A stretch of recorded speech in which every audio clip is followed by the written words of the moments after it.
This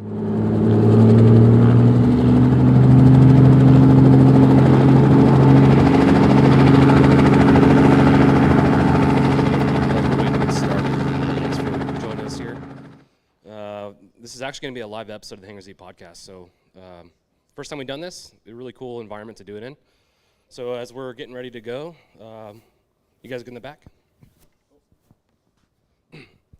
Hey, welcome to Hangar Z podcast. I'm your host, John Gray. Really unique location we're coming to you from. Usually it's a recorded booth somewhere, but this is a live location, which is really awesome. And talking about some really cool stuff with safety. In front of me, these gentlemen probably have a couple hundred years of aviation experience. So, especially Tony. But happy to be here. If you listen to the Hangar Z podcast, usually we know we start with drink of the day. I think we've all had enough drinks of the days, the last couple days. So we can safely skip that. And the hot seat questions, I think this kind of conversation is just one big hot seat question. So you guys stand by for that. But if we could start, if you guys just introduce yourself, where you work and what your experience is, and we'll go from there. I'll go first. My name is RJ Garwood. I'm a retired Huntington Beach pilot, police officer for 26 years, pilot, tactical flight officer. Now I'm flying up in Idaho for a sheriff's department up there, volunteering my services up there. And just a plug for his class this afternoon at 3:30. Yes, 3:30. He's teaching a class. It's a must attend. If you guys get a chance and you have free time, absolutely attend his class. Tony Weber, I work for San Diego Sheriff. I think I met many of you yesterday when we made a lot of noise when we came in. Been at the flying thing for 31 years, and yes, I'm the old man of the group. And I take a lot of abuse from some of these guys down here. Background includes aerial firefighting, hoist rescue, fast rope, NBG, long line, and still happy to be here flying. Thanks for having me. Jack Fulmer. I am 16 years paramedic, 7 of those flight. I live in Texas, but I'm a national float for Air Methods and the safety chairman for the South Central region of our organization. Dave Callan, owner of, whoa, what happened there? Jimi Hendrix. I think I met a lot of folks yesterday, but owner of SR3 Rescue Concepts and one of the flight instructors. My background is I did a little over 20 years with Las Vegas Metro Police. About 2/3 of that was in the air unit, and retired as a sergeant in 2020. So now just one of the CFIs on the SR3 team. And my background is kind of similar to Tony's, just a lot of airborne patrol law enforcement, hoist rescue, fast rope, short haul, kind of all the law enforcement stuff. So thanks. Happy to be here. Thanks. Yeah, right on. Yeah, hey everyone. My name's Rob Monday. I'm a hoist operator instructor with SR3 as well. Originally from Australia, now live in Canada, and I've had a pretty cool opportunity to hoist out of a bunch of different aircraft. I have a background in wildland fire on rappel crews and things like that as well. So yeah, a bit of a diverse background, and yeah, maybe the politically correct term is less experienced on the panel here. So happy to be up here with these guys. It's super cool. So happy to be here. Good morning, everybody. Dan Gillis. I'm a Coast Guard helicopter pilot stationed up in Detroit now. I'm also part of the Echo Safety Team and FAST team. Been flying for about 10 years, instructor side. Did a lot with aviation safety in the Coast Guard, accident mishap investigation, stuff like that. So again, one of the lesser experienced guys on the panel here. Joe Lebrecht, currently the Director of Safety for Travis County Starflight. I'm going to say it straight out, I'm probably the younger guy here. I only have 22 years piloting experience. Been EMS world since 2007, and some more board of other jobs, but currently strongly involved in safety and also on the Echo Safety team.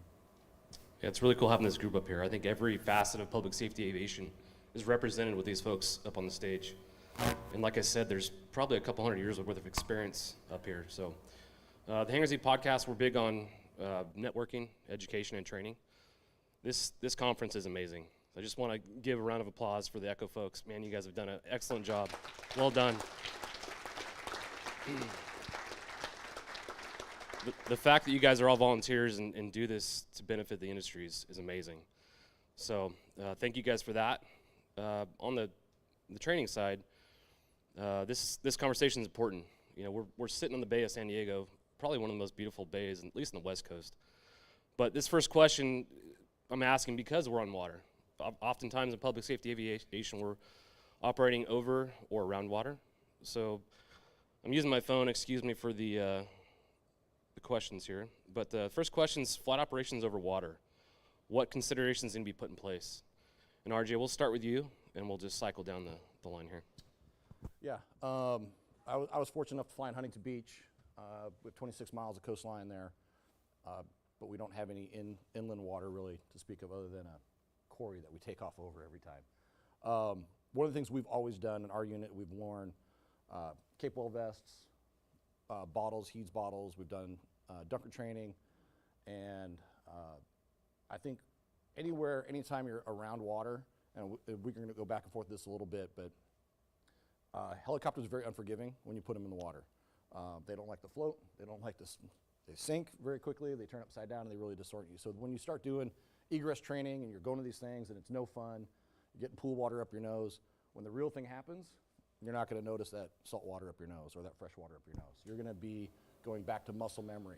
The key component and takeaway from this is I survived a critical incident because I had a bottle on. And we have a lot of crews that fly over water, not designated water, but you're transiting, you're near it. I wasn't over the water when I had an aircraft failure, and I ended up in the water. And the thing that saved me was my bottle and the training. I have a diverse background of scuba diving and teaching, so I think that helped out quite a bit as well. But, you know, we talked to Tony. Tony's picking up water for fire. You know, how often are our fire crews wearing bottles? Any considerations for that, right? There's a lot of, this is like you said, we can go down some rabbit holes with this, but this is a pretty important topic to me. So I think that as a whole, as an industry, we need to look at it a little bit more critically. You know, SR3 is doing dunker training. They're into it. They're getting it. There's a lot of companies out there that do it because it's a necessary evil. And I would hate to have any more deaths happen drowning in 4 feet of water because you can't get out, or you sink to the bottom. You don't have a bottle to get out of the aircraft in the sand. There's a lot to that. So, and that couples with the correct protective gear, including the vests, flotation devices when you actually surface, because you may have, we were talking about the other day, I think Dave and I were talking about it, you have a broken arm, dislocated shoulder, busted leg, and you can't tread water, even though you're somewhat buoyant, but your injuries are going to prevent you to actually sit there and wait for rescue, have an inflatable horse collar or some other type of equipment worn on you, not stowed in the aircraft in a pouch, a bottle behind the seat, because when you impact at 80 knots, that bottle's going through the window. So, you know, it's a lot to consider in overwater operations, I think. Yeah, and in law enforcement operations, usually we're, you know, over 60, 80 knots forwarding a call. Fire operations are way different. You know, you guys are within the death curve often, almost every time. Tony, can you talk about the considerations that need to be put in place with the firefighting aviation? Yeah, to tag on to what RJ said, so you take it to the fire realm, we're over the water all day long, and if you sit in my class, you'll see a lot of videos. You're not only over the water, your snorkel is in the water, or if you're doing bucket ops, the bucket is in the water. And when you're coming up with a full load, your helicopter is being maxed out at some power setting. For us, it's torque, and you're living in the yellow all day long. If your helicopter is going to quit, it's going to quit at that point. And as, like RJ said, for us hovering 5 feet over the water, engine quits, we're inverted, and you're upside down. So for our crews, because we do firefighting all day long, and we can be over a water source this big, or we can be in a smaller pond. But if you go in, you're going in. So everybody has to have their flotation. Before we even start our flight, we all buddy check each other, flotation's on. Not only do you have a HEEDS bottle, when's the last time you pulled it out of the pouch to make sure it was turned on and somebody didn't touch your purge button and your bottle is empty? We check that. We take it a step further in our firefighting. You should have quick release pull door handles. Once you hit that water, you don't want to be fighting a door. So part of our emergency procedure is you hit the water, regulators in the mouth. Before you even go inverted, pop your door so it starts to fall away. You don't want to fight that underneath the water. And then you go from there. So you got to be prepared. All our guys are dunker trained, emergency procedures, and know how to use a heats bottle. If you guys go to RJ's class, you'll hear more in the seatbelt conversation, but I think it's important to bring this up now. The dunker training is awesome. Think about the way the seatbelts are situated in those dunkers. It's either a right release, left release, or center dial. What is your configuration in your aircraft you're flying in? If you're training one way and you go in the water, is it going to be the same in real life as you train? So RJ, can we go to you and talk about that a little bit? Sure. I think we kind of talk about it. So you start going to different airframes. For Tony, who's flying a Huey, and then he's going to go to a patrol ship, maybe, and you're going to jump on a 407, are the buckles the same? No. There you go. So you have your own pilot checklist of getting from one airframe to the other, and you're going to take your time, startup, shutdown procedures, hydraulic checks, all that stuff. But do you check your seatbelt? Your muscle memory for Tony's been spending, I don't know, thousands of hours in a Huey. That rotary dial, he's out. Either hand, right or left. Now he gets in a bell and impacts the ground or something happens, his arm's incapacitated. His muscle memory is that seatbelt. And now he's stuck. And now this thing's on fire. So you're behind the OODA loop, right? You're trying to catch up, your brain's processing, you just had an incident or an accident, and now the most basic thing of getting out of the aircraft you can't do because your fine motor skills are gone, gross motor skills are probably impaired because of an injury, potentially, and now you got to get that seatbelt out with the other hand, which you've never done because you've got it in and out of the aircraft a million times, subconsciously doing it. We all do it. Same thing with your car. So we start talking about muscle memory, hence the dunker training. We do it in dunker training with the rotary dial. My aircraft didn't have rotary dial seatbelts. For whatever reason, I didn't have an injury that prevented me from doing it. I got the heck out. But as an industry standard, and I think we need to look at it as a collective group, and I'm trying to get others involved and other manufacturers, is why don't we all go to a standard seatbelt buckle? Is it really several $1,000s to have it certified? Is that going to be the difference between someone dying and someone surviving? Someone being crippled? Someone starts drowning, now they're brain dead, they're surviving on a ventilator, it could have been a seatbelt thing. So you got to get as a group collectively and say, hey, manufacturers, let's work on this. Some have them, some don't. New models have them from some manufacturers. The older models don't because they were certified back in the day. So there's a lot to the seatbelt thing, just that one component we could unpack for a lot of time, but it's definitely consideration. Rob? I was going to say just one more thing as well. Something else that I'm currently doing is off the east coast of Canada. We're flying 300 miles offshore to oil rigs for search and rescue stuff, right? Long way out, long time over water, and you're probably the same as well. Same aircraft every day, but what we do every time before we go flying, and then again once we get airborne as we're departing the coastline, is we do ditching drills. So even though it's for us, should be muscle memory, right?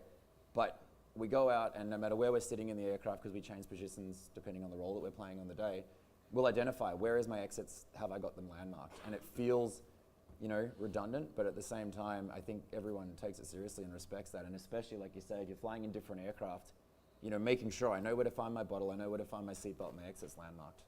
And each time you get in the aircraft, we do that out of habit. We do it once before we leave, and then again as we depart the coastline. So that's something that's a good practice that we do, and I really like it. And it's worth adopting if you're not doing something like that at the moment.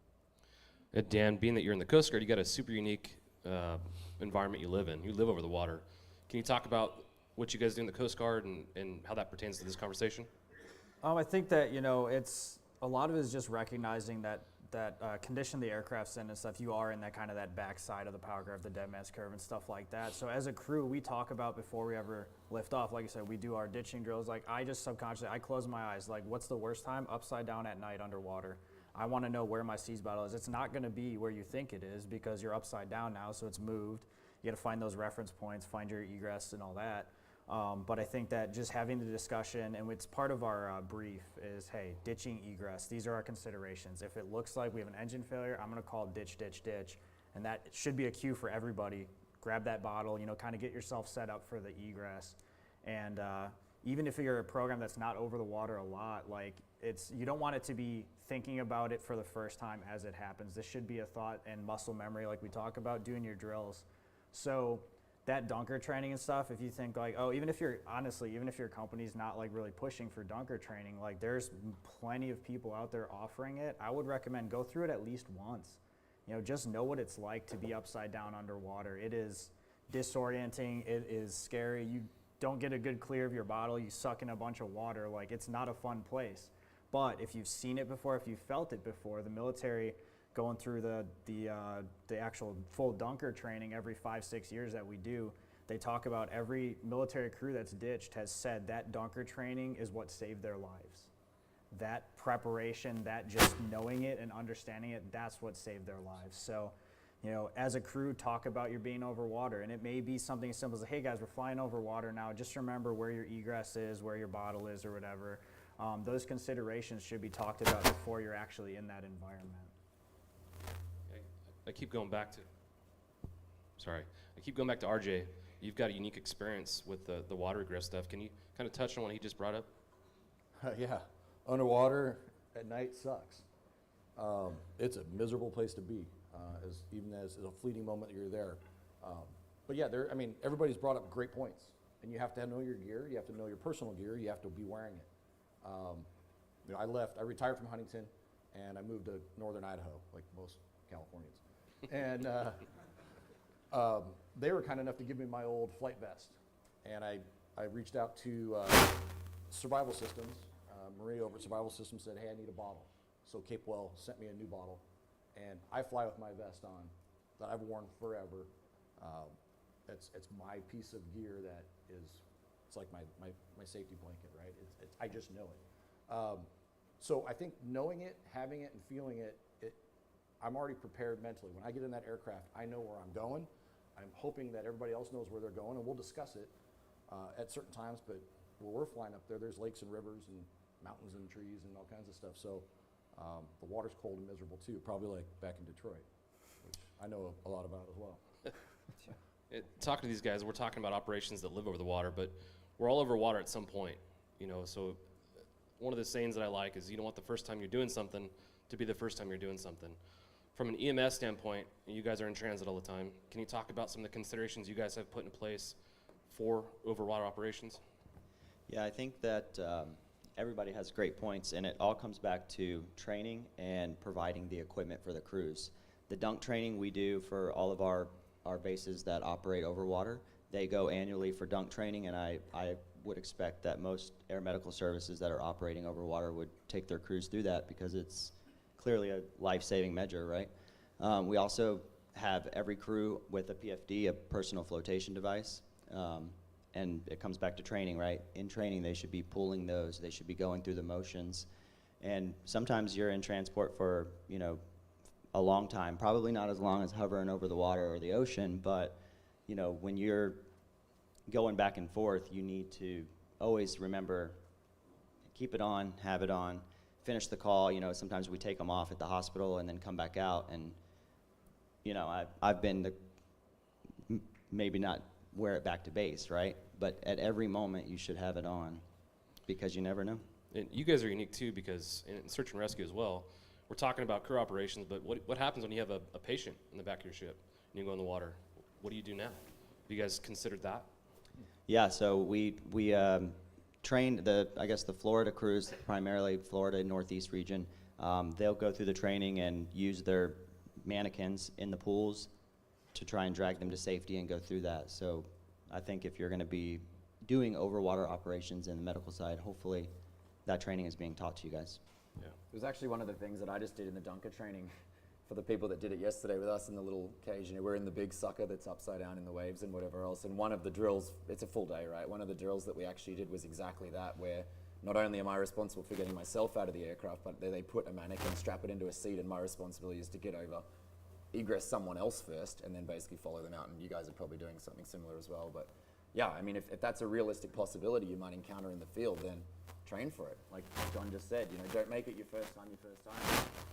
I've done it. It sucked, but it's doable, and we kind of proved that it was possible. So And I also like to add, like RJ was saying, is look at the airlines. The airlines are all standardized, right? The same seatbelts, the same equipment on their aircraft, whether it's a regional jet or a United Delta, right?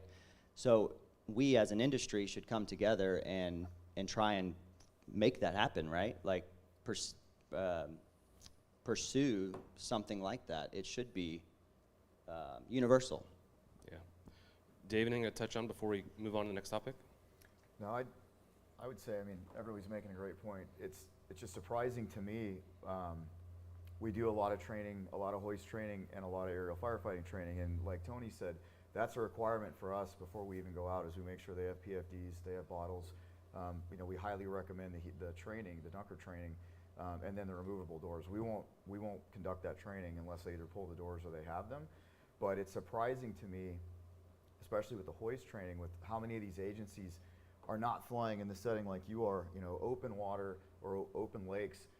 There's smaller bodies of water everywhere, and they don't even consider it. And we show up and we're wearing PFDs and we have bottles.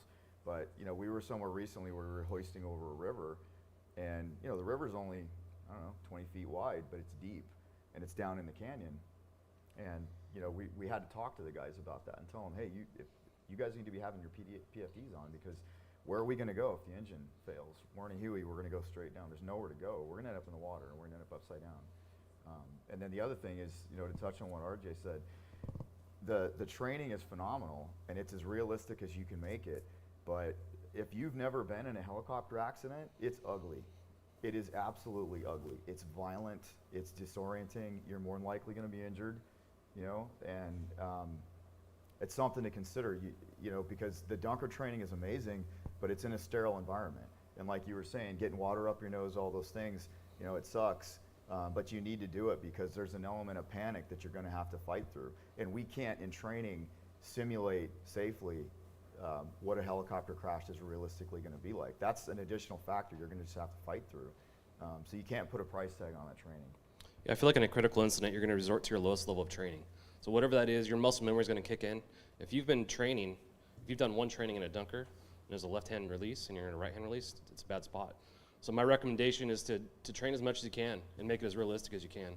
I know the dunker training is no fun, but man, if you're in a bad spot and you're relying on your training to get you out, it's critical.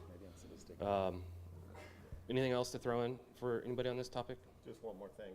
I think somebody touched on it down here, is I will still get in the helicopter before going out to a fire, and it takes less than a minute, and you do your personal checklist, close your eyes, reference point, seat belt, run down your right knee, there's my door release, comm cord, and just do a mental check before you go out.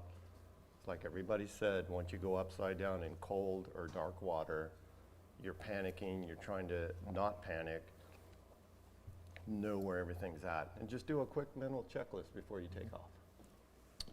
Yeah, so I'd like to transition to a topic of crew rest. I feel like recruitment retention is a big issue facing our industry, whether you're in public safety, well, law enforcement, fire, EMS, doesn't matter where you're at. It's not so much the day-to-day operations. You know, there's days you're flying 8 hours, and that makes for a long day. What I'm referring to is the fact you might be working 8 days, 9 days, 10 days in a row, and during that 10-day segment, you might be flying 6, 7, 8 days hours in a row. So you're exhausted.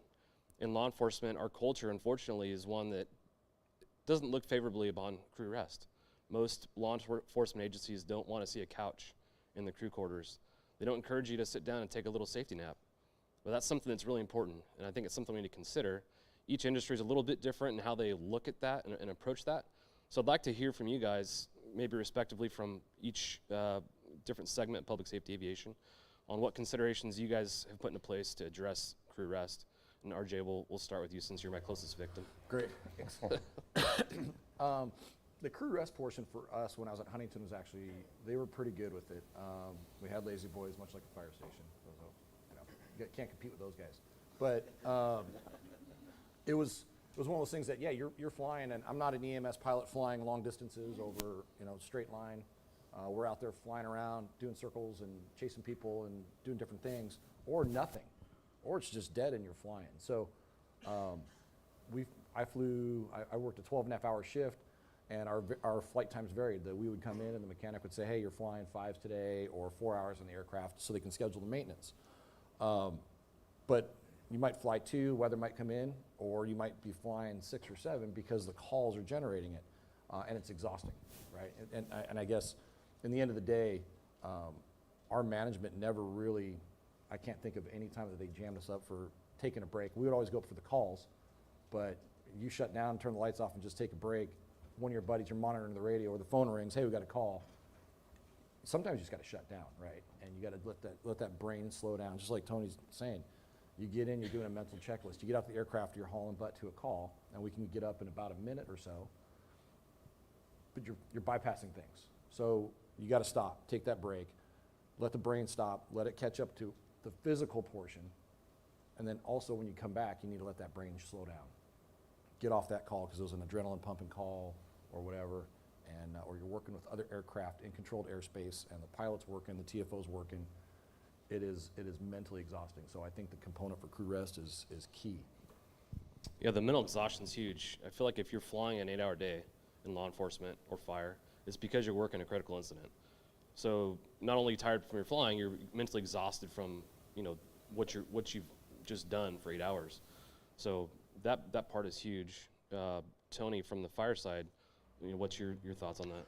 I would agree that back in the day when we all started out in law enforcement aviation, getting a fighter nap in or getting caught taking a nap was a huge no-no. You did not want to get caught sleeping on duty. As time went on and we integrated with CAL FIRE crews and the fire culture, or just a fireman culture, after lunch they're taking a nap. It's part of what they do. So things have changed. It's okay if we're a little fatigued or we fought a half-day fire and now it's 1 o'clock, we eat lunch. If we want to go over there in the blue chair and kick back and take a quick fighter nap, that is not frowned upon anymore. If you need to go do that, as long as you're answering your calls and you're not delayed for a long period of time, go take a nap. Things have changed in that regard. In the HIMSS industry, you guys, you're unique. You get your 7-day hitches, 14-day hitches, whatever the program is you're a part of. But if you're working nights, there might be 7 nights in a row where you're up all night. And we all know that sleeping during the day is almost impossible. What are you guys doing from a crew rest management standpoint to address that? I think, for us, we have bases that are on 12-hour shifts, 24s, 48s. And, all of our pilots, of course, are on 12-hour shifts, but they're on 7-day hitches or 14-day hitches. And for us, it's not frowned upon, right? You can come in, check your aircraft, do whatever you need to do in the morning, and lay down and take a nap. And it's recommended, at least for the med crew, that you do that because you're probably going to run. But I don't think it should be, frowned upon anymore in our industry, right? It's a high-risk industry, and we should be prepared and not fatigued. And anytime you need that crew rest, and only you can physically feel you're not 100%. And you have to, be professional and say, hey, I'm not ready for this. I need that break. I need that nap. Our service allows for 4 hours. So at any point in time, whether you come in and fly 2 flights, and in some of our regions, 2 flights could be from 8 a.m. to 5 p.m., right? You could be in that helicopter all day. So you can take that 4 hours. You just have to call and ask. Dave, for you? Yeah, so for me, it was actually the opposite at my agency. It was similar, and for the most part, somewhat still is, to what Tony said. And when I promoted and came back to my unit as a sergeant the last few years, I fought that battle until the last day I was there, because the police policy still says there is no sleeping on duty, but the police department is 99% police officers. They don't think about aviation when they write those policies. So in their mind, it's a police officer asleep in a black and white. And we had brought that up for years. It's Vegas in the summertime, it's 112, 13 degrees. We were all expected to fly a minimum of 6 hours of patrol in a 10-hour shift. So everybody, including myself, were grinding away, and you're exhausted.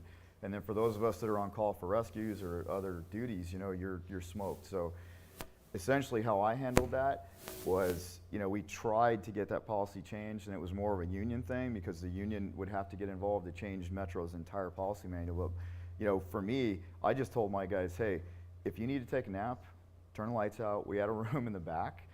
You know, I told them, take care of each other and go take a nap. You know, I think common sense needs to prevail. And I had it out with my lieutenant several times, but, you know, and I told him, hey, that's a hill I'm willing to die on every time, and had a few, you know, heated discussions with my administration about it.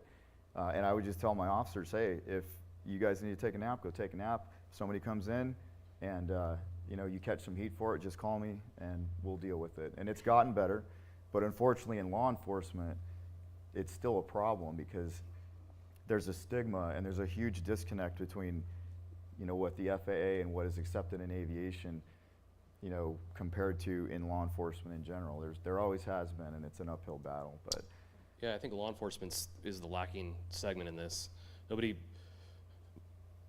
In law enforcement, if a chief walks into a hangar and the guys are racked out in a couch, it's going to be bad, regardless of whether you're allowed to rest or not. But it's important. So it's important in that position to have a leader like yourself who's willing to fly the flag of their guys and say, no, this is why they're resting.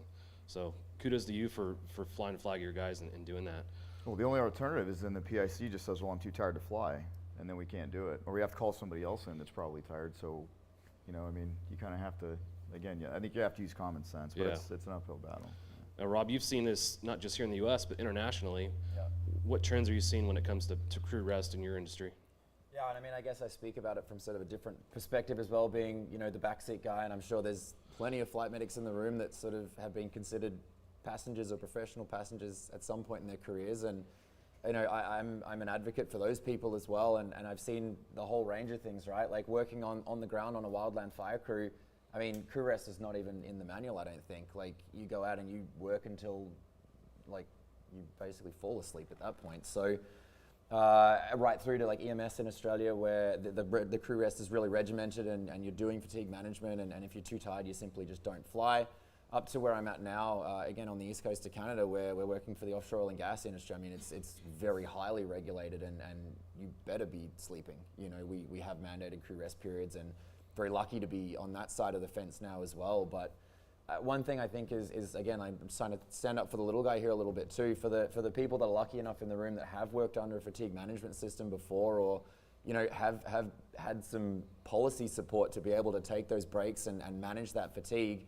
I think understand as well that there's hoist operators, there's crew chiefs, there's mechanics, there's flight medics on board your aircraft that can make or break that flight.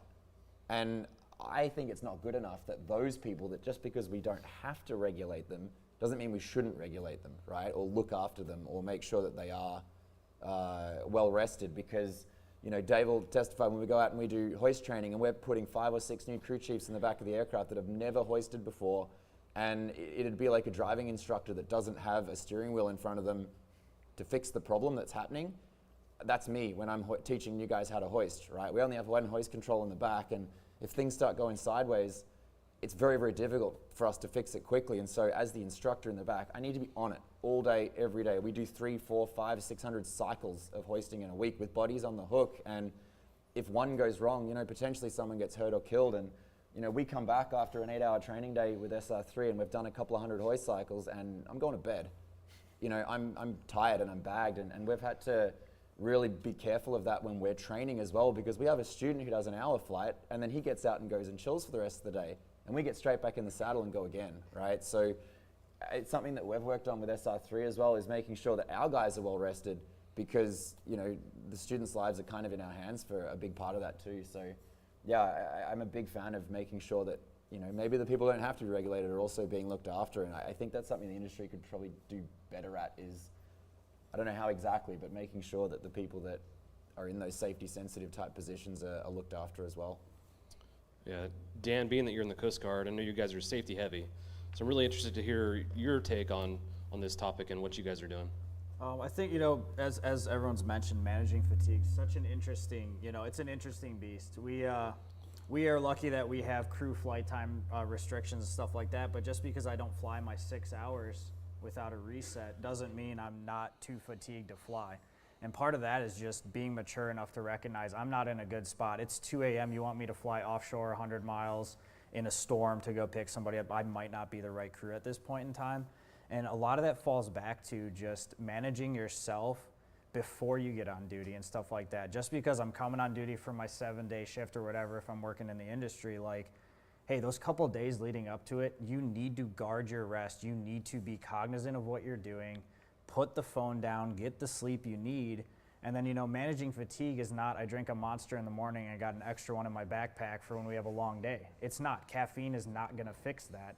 That level of fatigue and stuff impairs your judgment. And you have to recognize that we're flying in really a zero tolerance environment, whether you're in HEMS, law enforcement, whatever. It's a zero failure option. You have to be on your game at all times because there's so many external factors that are coming at you that you have no control over.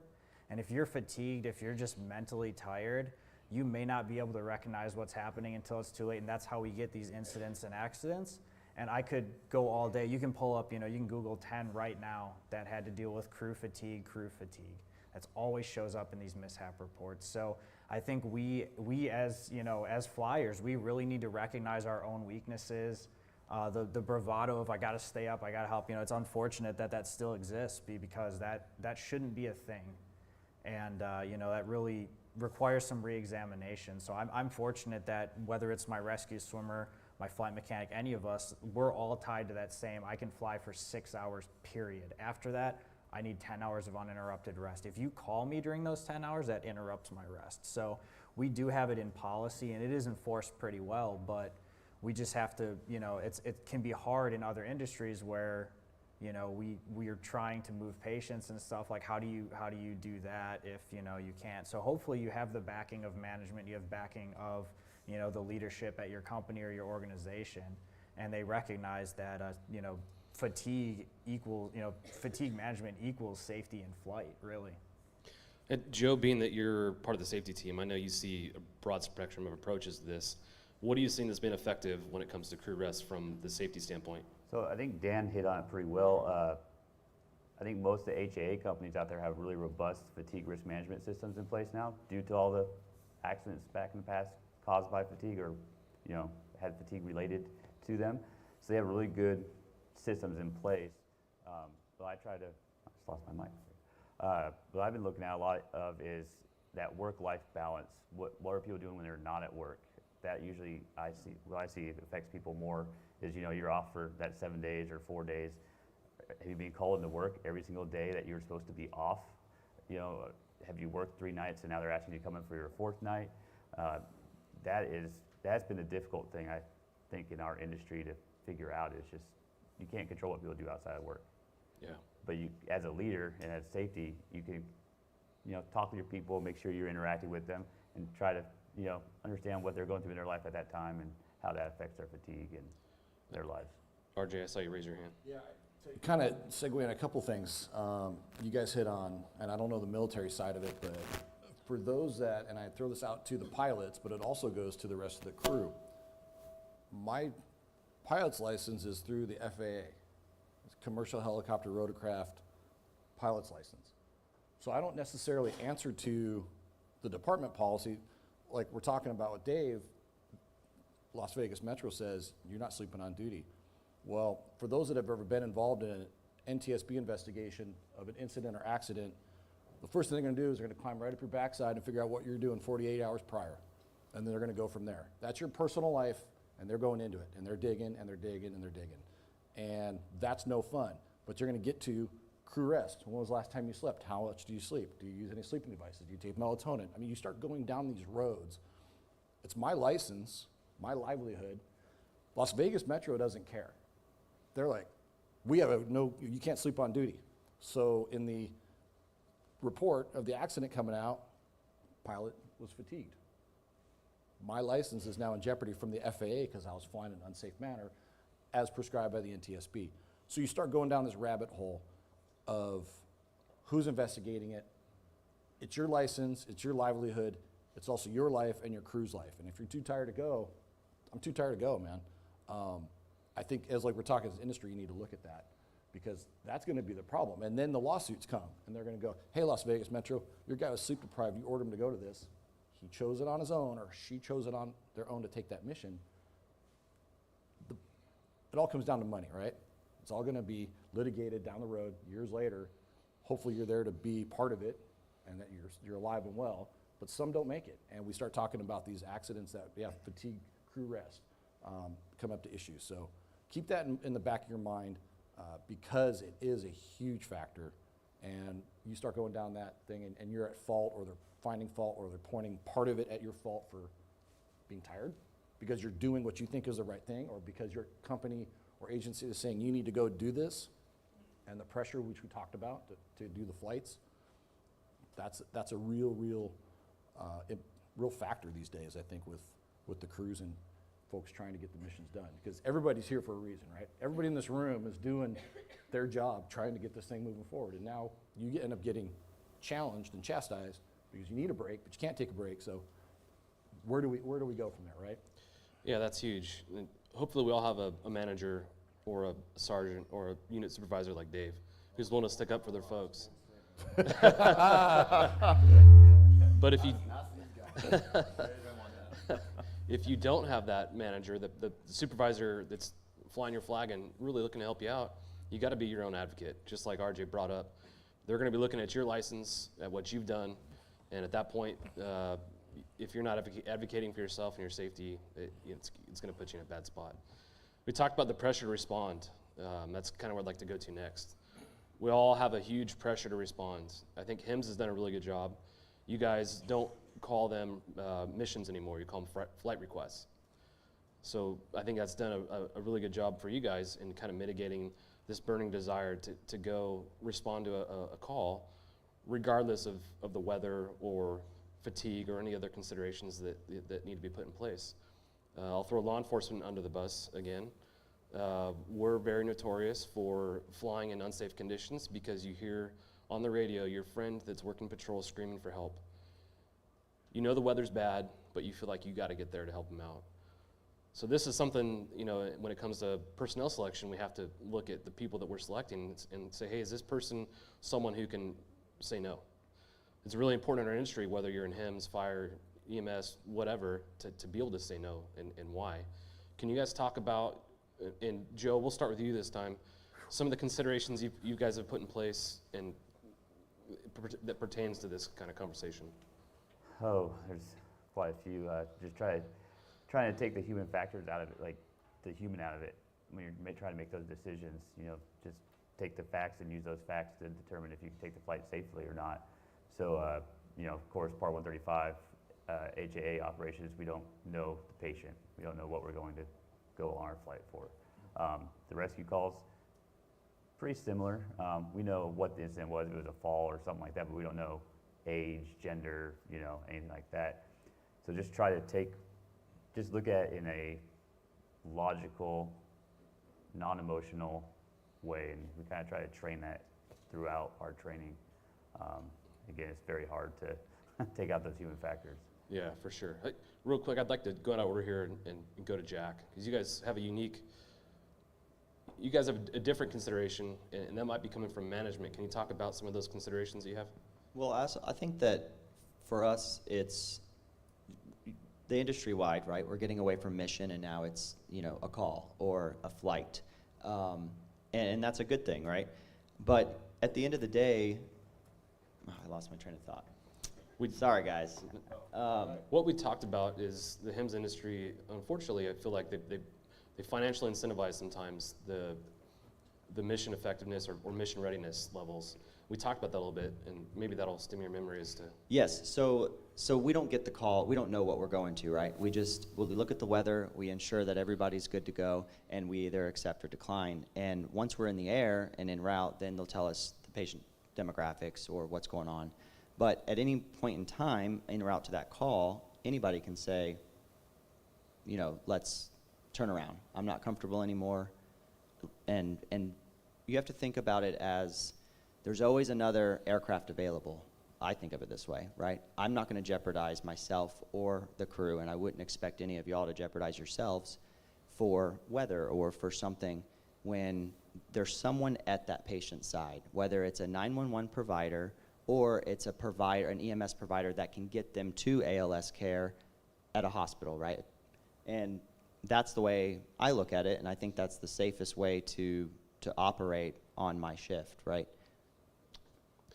For the Coast Guard, obviously you guys are responding to distress calls all the time. Can you talk about that a little bit from your perspective?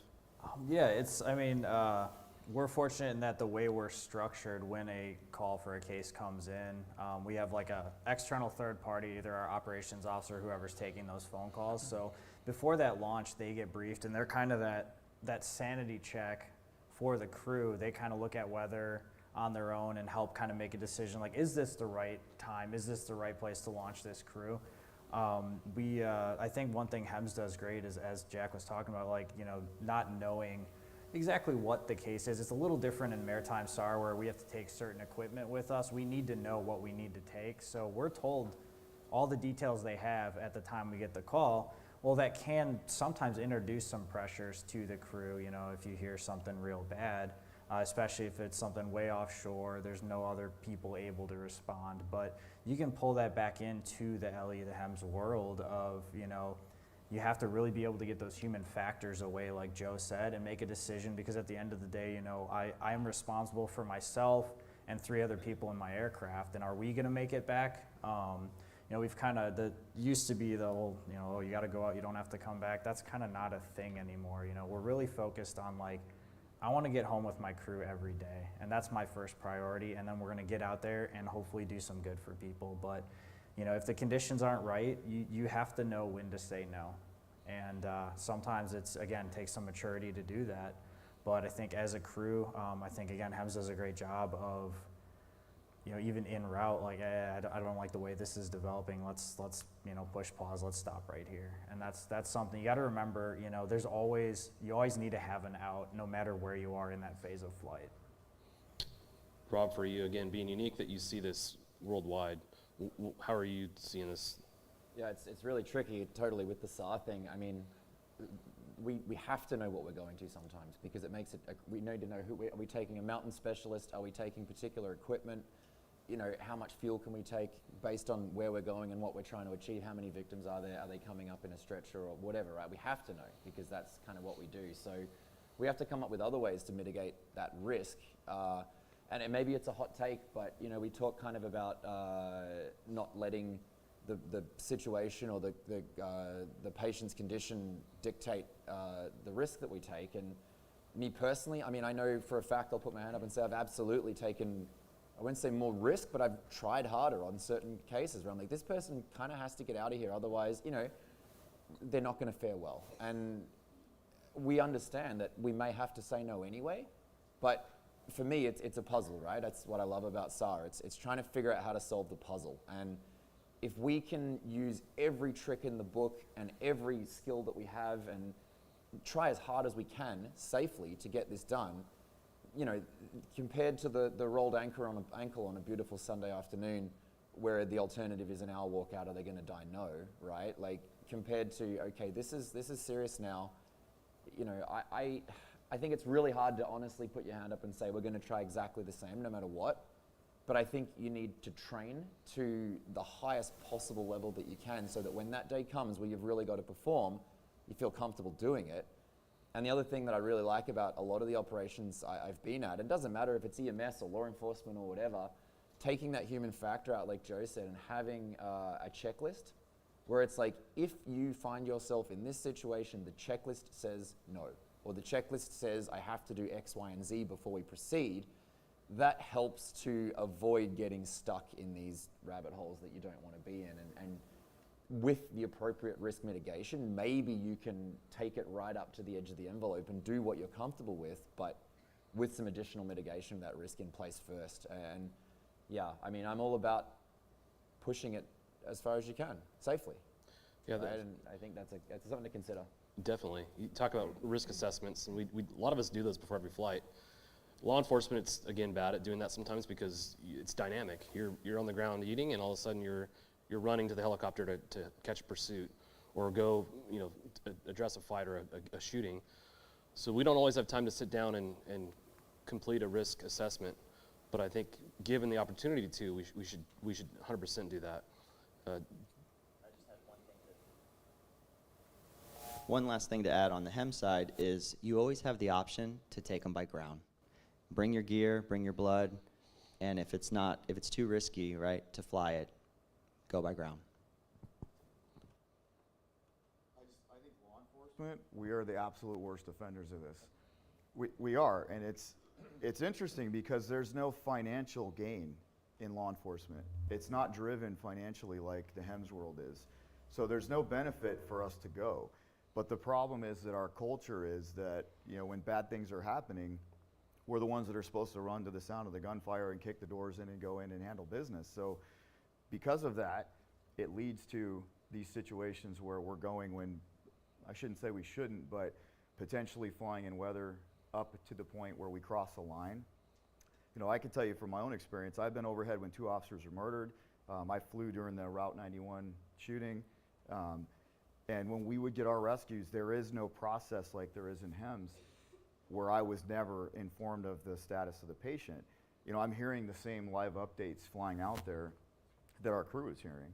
And there's just no process in place, unfortunately, in law enforcement. So the way, at least that I see this, the only way that you can mitigate that is you have to have good people and trust them and realize that, you know, you have to have faith that they're not gonna cross the line and put the crew in jeopardy. And then we even incorporated, every year we would test for our pilot and TFO positions, but we specifically had 2 scenarios put in there that would test to see if they were willing to either fly into bad weather or fly into the Class B without a clearance if an officer was shot, because we wanted to see what their response was. And we wouldn't necessarily fail them, quite honestly, but it was a very hot topic of discussion because cops are the worst. You know, they're going to do whatever they can to save you, which is a blessing and a curse, right? But it's a cultural problem for sure. Yeah. Tony, you're unique in the fact that you've flown all these mission sets: EMS, search and rescue, fire, and law enforcement. What's your thoughts on all this? I've seen it go a couple different ways, and for us, it's a unit culture thing. Earlier in my career, like Dave said, you got a call, you were hard charging, you were getting there no matter what. Probably wasn't the most safe thing back then. Unit culture changes, especially when you have a crash. We've had a crash before many years ago. Things change. And our guys now, when they get a call and it's weather related or something else is going on, they are actually praised for saying no. And of course, law enforcement isn't money driven. We're getting paid no matter what. Another thing that comes into play with, you know, hey, we need you to go, there's this thing called helicopter shopping. We'll turn down a call, and it's frowned upon in the industry, and we tell our comm center not to do it. We turn a call down for weather, and if we catch them doing it, we really hammer them, as our comm center will call the city police guys. And we got an agreement with San Diego City Police Aviation Unit. If they get a call from our comm center, they will ask, why did Astria turn it down? Due to weather? No, we're not going either. Flip that on the other side, their comm center calls us, San Diego Police turned on a call for weather. We ask the same question, no, we're not going. So we kind of frown upon the helicopter shopping too. Yeah, that's a huge issue. Yeah, that's. Come on, it's on, man. Come on. That's a big issue in the HEMS. I mean, even company-wide, right? If one of our helicopters turns it down, they'll roll it to the next base, and that pilot will, you know, go through the motions. Well, why did this city turn it down, which is our own company? And then he has to figure that out, right?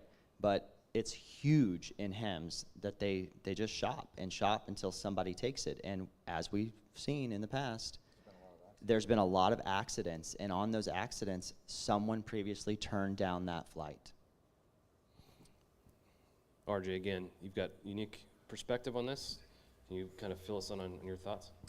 Yeah, for us in Huntington Beach, we had this weather. I mean, it's beautiful, right? You can be severe clear in one moment, and then the fog's rolling in. So obviously, you get the marine layer rolls in, and we've had to turn down calls. But we've done the same thing Tony's mentioned, the helicopter shopping. They'll call us, and they'll go, hey, Sheriff's Department, can you go? And we're like, we hear the same dispatch call on Red Channel for an agency looking for an aircraft. But sometimes, in their defense, we might be socked in. We can have fog to the flight deck. You can't even see the helicopter sitting out there. But 10 miles away, it's not going to get any weather at all. So that's one of the things, right? You can do that. We'll always come outside, and we know the weather's crummy. You get a hot call, but like you said, it's your buddy. We're not getting pre-screened of here's your mission, and there's the human factors are taken out of it, so you're not tugging on your emotions. That's your boy getting his ass kicked, in theory, right? And you're going to go to that. It's just what you're going to do. So you actually, like we talked about, you have to actually take the time, look outside. Okay, 700, 800 feet, we can do this. It's right there, and we've done it. I've done it, and you're scud running to that call, and you're at 500 feet, where you shouldn't be, right? But that's the business, unfortunately. So we've gotten better about it. But you know, our management has never really questioned us. When the pilot says we're not going for weather, we're not going for weather, and we log it in the call. Hey, we were called for this thing, and we denied it because of weather, and that's where it sits. But you do get the helicopter shopping. You're right. It's not driven for money. We bleed money. Any supervisors of air support units in here, you just throw money out the window, right? But that's what we do. So yeah, it's a hard pill to swallow though when you know you want to go. But if you want to go that bad, there's the unit car. Go hit on the ground and go help out, which we've done too. Yeah. So Yeah, how many folks have to die before we're willing to say we can just put it down and get a ride home? we've done that. Again, going back to personnel selection, if you folks are looking at different criteria and how you select some of these people, look for someone who can say no. You know, this is a high stakes game that we're all part of, and we all want to make it home to our family. So if you don't have, again, someone like Dave, who's putting policies in place that but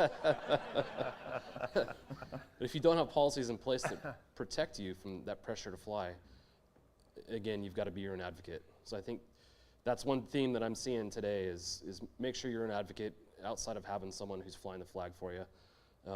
Again, coming home to our family is our number one priority. We're a little short on time. I was hoping to get an opportunity to pass the mic around to ask some questions to the audience, but being mindful of everyone's class schedule, I think we'll call it this point. Thank you guys for joining us. Thank you for listening to the podcast. Thank you all for dedicating your time and your careers to making our industry better. Cheers. Thanks, John.